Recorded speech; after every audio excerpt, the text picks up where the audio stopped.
প্রায় ১৩ বছর ভারতে থাকার পর দেশটি ছাড়ার ঘোষণা দিয়েছেন ইরানি বংশোদ্ভূত অভিনেত্রী মান্দানা করিমি।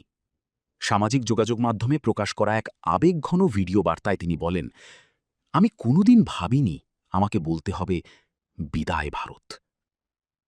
মঙ্গলবার ইনস্টাগ্রামে আস্ক মি এনিথিং সেশনে এক ভক্তের প্রশ্নের জবাবে বিমানবন্দর থেকে ভিডিও পোস্ট করেন মান্দানা। সেখানে তিনি জানান, দীর্ঘদিন ধরে ভারতকে নিজের দ্বিতীয় ঘর হিসেবে দেখেছেন তিনি, তবে এখন নতুন জীবন ও নতুন শুরুর সময় এসেছে বলে মনে করছেন। অভিনেত্রী বলেন, ব্যক্তিগত ও পেশাগত জীবনের সবচেয়ে গুরুত্বপূর্ণ অধ্যায়গুলোর একটি কেটেছে ভারতে। এখানেই তিনি নিজের কেরিয়ার গড়েছেন, বন্ধুত্ব তৈরি করেছেন এবং একজন শিল্পী হিসেবে নিজেকে নতুনভাবে আবিষ্কার করেছেন।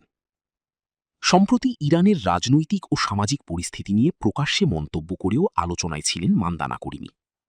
তিনি দাবি করেন, মানবাধিকার ও নারীর স্বাধীনতা নিয়ে সরব হওয়ায় প্রায় ১ দশক ধরে নিজের দেশ ইরানে প্রবেশে নিষেধাজ্ঞার মুখে রয়েছেন।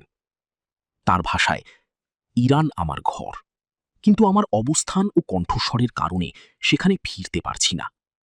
এই যাত্রা শুধু দেশ পরিবর্তনের নয়, বরং এমন এক ভবিষ্যতের জন্য লড়াই যেখানে একদিন স্বাধীনভাবে নিজের দেশে ফিরতে পারব।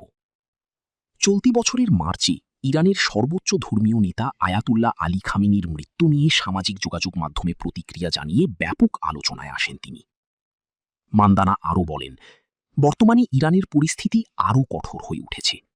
রাস্তায় নিরাপত্তা বাহিনীর উপস্থিতি বৃদ্ধি, ইন্টারনেট বন্ধ এবং মৃত্যুদণ্ড কার্যকরের ঘটনা বাড়ছে বলেও উদ্বেগ প্রকাশ করেন তিনি।